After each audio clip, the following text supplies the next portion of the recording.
All right, guys, as you can see, the engine bay is empty. The engine bay is empty.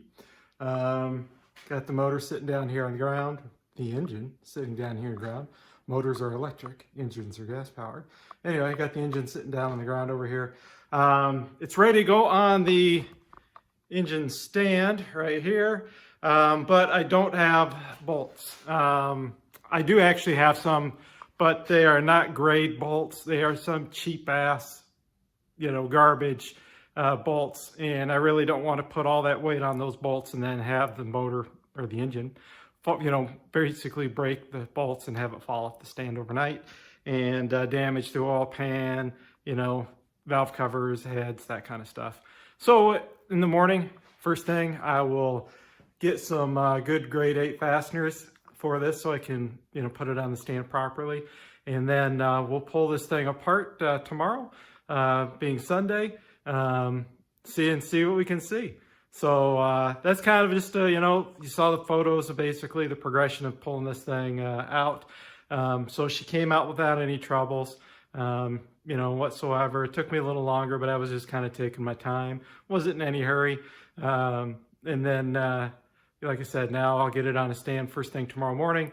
We'll pull this thing down, take a look at it, and see what happened to number 8 cylinder. So, hang tight.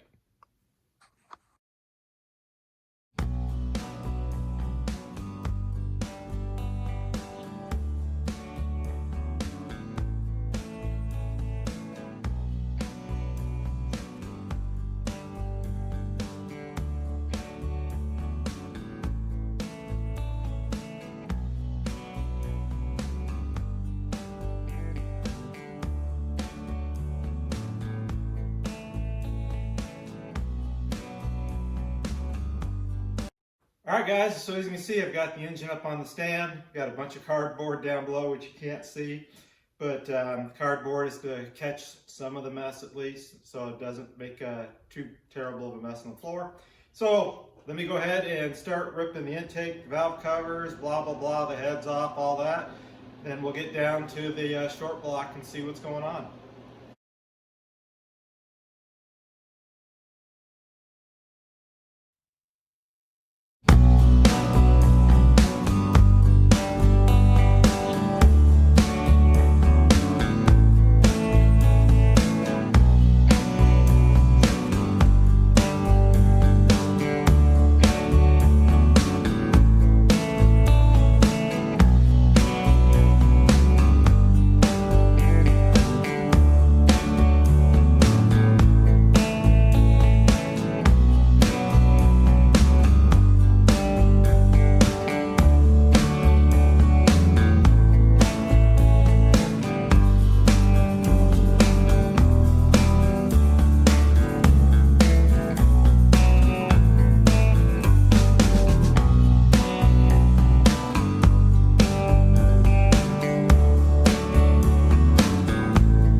Well, here guys, here's cylinder number 8.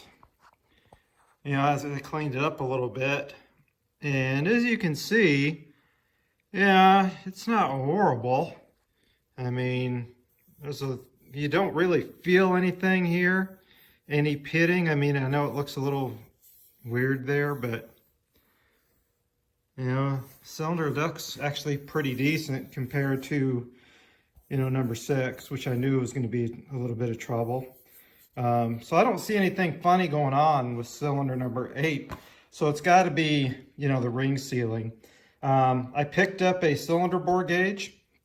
So what I'm going to do is I'm going to knock the pistons out of this thing, mark them, knock the pistons out of it, and, you know, pull the camshaft in the front of the engine all apart. You can see the nice mess, you know, after I pulled the heads off here. So I got to kind of clean this up a little bit, you know, so the floor isn't slippery or anything. But what was kind of weird is, let me show you the cylinder head. If you come over here to the cylinder head, here's number 8. This one's number 8. This one's number 6. Look at all the carbon on the valves. You know, build up from basically this thing not firing. So I'm definitely going to have to, you know, you can see just a lot of carbon build up, you know, on these valves. So basically I need to clean these things up. You know, I'll have to take the valves out, you know, clean them up here, and then I'll probably take a little valve lapping compound and relap the valves just to make sure everything seats up good. But yeah, I definitely need to clean these valves up a little bit. You know, these are, you can see, running probably just a little bit rich on these cylinders, so I definitely need to lean this thing out just a little bit on the primary side, which I kind of knew, but I was running a little fat. Probably need to go down about 3 jet sizes, but anyway, I thought this was rather interesting. So I'm not going to time lapse the rest of this engine teardown. You know, I'm just going to tear it down, then we'll get into kind of measuring the cylinder bores and see what's going on with the cylinder bores as well as the piston rings.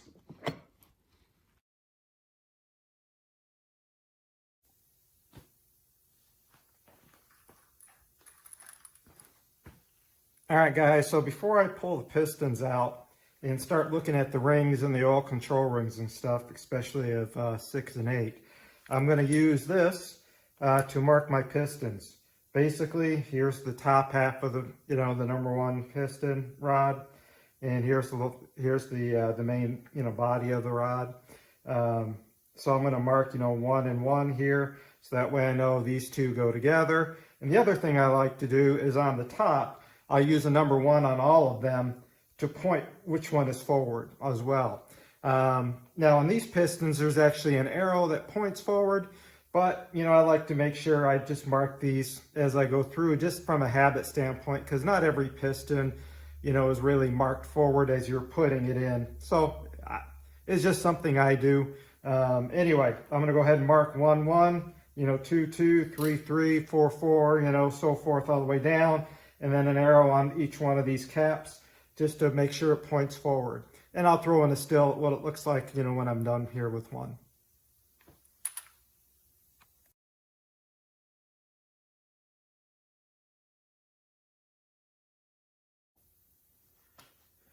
All right, guys, so now I'm going to go ahead and pull out number 6 and 8, which are over here. 6 and 8 are on this side of the block. So let me go ahead and pull the rod bolts off, get a soft blow hammer, kind of knock them out, and we'll see what we see, especially on number 8.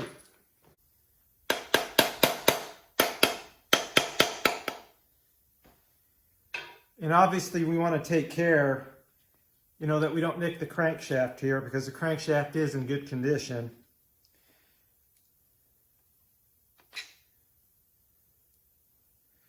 And so are the caps, so we want to make sure the cap is good. So we'll take our time.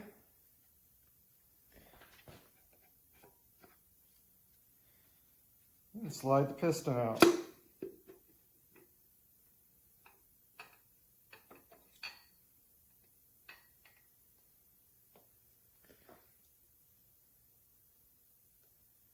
All right, well, here's the bearing for number 8. Put it back in place here.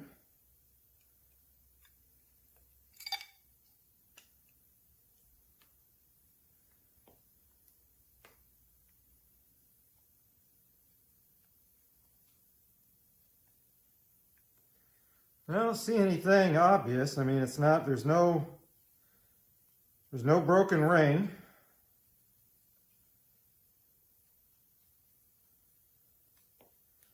The oil control rings actually don't look half bad. I'm just wondering now, when we go to measure the cylinder bore, if the cylinder bore is worn. So I don't know why number 8 was so bad, because I don't see anything wrong really with the piston itself. I don't see anything wrong with the rings, unless the rings are just worn out because she's a high mileage engine. So that may just be what's going on. She just may be worn out. But like I said, let me go ahead and pull all the pistons out. We'll set all the rods somewhere safe, you know, in the pistons, so we don't damage them. But they actually look pretty decent condition. So I'll have to, like I said, measure the cylinder bore for taper and out around, and we'll see what it looks like. So let me go ahead and take the rest of these out, and you know, I'll clean it up, and we'll set up the mic, and we'll do a little mic check on the block.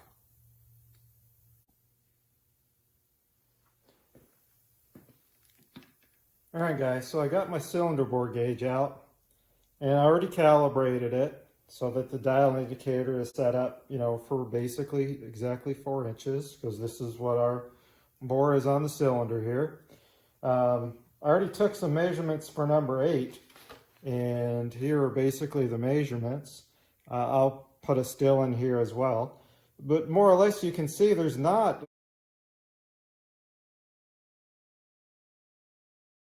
a huge, you know, gap in the numbers. You know, we're talking, what, just a little over 1 thousandths here.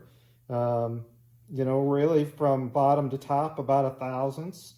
And really from here, again, you know, less than 1 thousandths. So, you know, the bore and taper look pretty decent on number 8. The only thing I can think of that caused number 8 to use that much oil is the rings must have just been that worn out. Because the cylinder heads there only have a couple thousand miles on them. So I'll double check to make sure that the valve stem seal is obviously good. You know, because I'm going to have to clean those valves up, as you saw, you know, in the earlier, you know, how carbon deposited they were. So I'm going to have to take the valves out, clean everything up good. So I'm going to double check the valve stem steel as well. Maybe I'll go ahead and just replace it, since I'll have it apart, just to be on the safe side. But yeah, I'm really kind of shocked at how well the cylinders look. You know, and then just popping this one in here, you know, we're basically talking, you know, 1 thousandths at the top over 4 cylinder or 4-inch bore. And doing it here, you know, here we're talking about 5/10 thousandths. So just at a quick glance, you know, these cylinders aren't that bad, you know, in the engine. So anyway, yeah, this one's a little bit more. This one's got, what, about 25 thousandths on the side there. Let's see what we got on the thrust here. On the thrust, it's only about 1 thousandths. So anyway, the bores actually aren't horrible. So anyway, like I said, all I can surmise is it's got to be down to either the rings are really worn, or the valve guide for some reason, or the valve stem seal is that bad. But I wasn't using oil on the other engine with those heads, so the only thing I can think of is, you know, the rings were just that worn. So guys, you know, the teardown didn't reveal something obvious like I thought it might. Like I said, it looks like the cylinder bores themselves aren't that horrible. They're just you know, like I said, about 1 thousandths out from top to bottom of number 8. You know, it looks like number 6 might have just a little bit more. But again, you know, not terrible.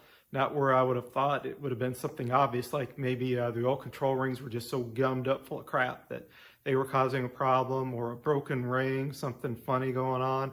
But it looks like just the engine, just the piston rings on, 6 and 8 were just that worn out.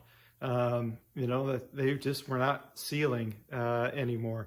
So the one thing I'll be curious to do is see if I can take the rings off without breaking them, and then putting them down in there and just seeing what the ring gap looks like.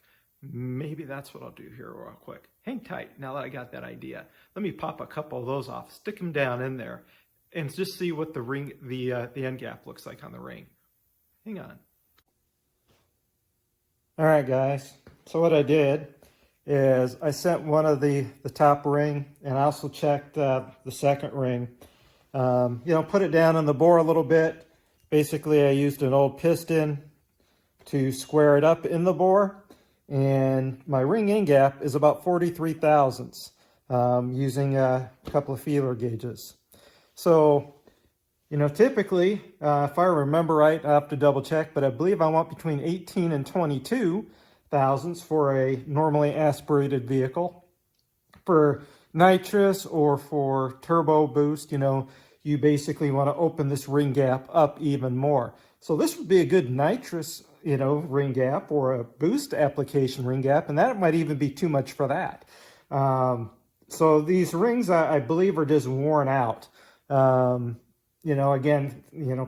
that much oil consumption. So what I may do is pull a couple of the other ones off, and just check it. But basically what I'm coming down to is that it looks like just the ring end gap, or I'm sorry, the piston rings were just worn out on this thing, causing that much oil consumption. So I guess my conclusion on this engine, guys, is that I have no idea how many miles were on this thing when I got it. This is the $100 short block that I bought, or long block that I bought. Sold some stuff off. I sold the transmission and transfer case. I sold the fuel injectors and all the stuff that had sensors, and just, the throttle body and the rocker arms and stuff like that I wasn't going to use. So basically I paid nothing for this short block. So I've got no money in it. Except for all the gaskets that I had to use, of course, all the oil that I had to dump in this thing to keep it running for Rocky Mountain Race Week to survive the week. I think it was 36 quarts is where I wound up. So all I can tell, the best guess that I can do, there was no smoking gun other than, like I said, the cylinder bores look pretty good. The ring gap is quite a bit, wide open. I didn't see anything, none of the rings were broken. All I can think of is that they're just worn out. This engine may have 200,000+ miles on it for all I know. And it was just time to re-ring it. So what I need to do now is measure everything out on this engine. I've got the other block that I spun the rod bearing on. The block is in great shape. There's nothing wrong with that one. I'm going to double check it to make sure it's, out of round and taper is better than this one. If that's the case, I've got a new hone coming, a dingleberry hone coming in the mail.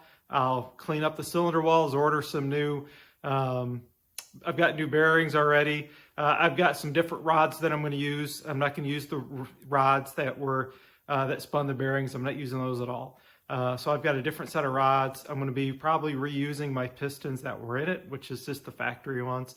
I might throw some KB 107s in it. And up my compression, I need to sit down and really think about what my deck height was and everything, and where my compression ratio would be. If I keep the stockers in there and run like a 0.028, the Mr. Gasket 1121Gs in it, head gaskets are a 0.028 thin. I could get my compression up to around 9.8 to 1, which is a pretty good strip motor compression. If I go with the KB 107s, I'm probably talking closer to an 11 to 1 with these 58cc chamber Eldebrox. So anyway, that's kind of what I found, the teardown of this engine. So stick around. I've got some videos that I'm going to do, how to measure taper out of round, that kind of thing, how to set your piston ring gap, how to figure out your compression ratio, what measurements do you need to figure that out, stuff like that. So I've got several more videos coming up. I know there's other videos out there. I'm going to put mine out there on how I do it. You know, there's a lot of good content that I'm thinking I'm going to try to put out for you guys. Anyway, you know, I do this on a budget. I don't have big money to spend to, you know, go out and have a good time.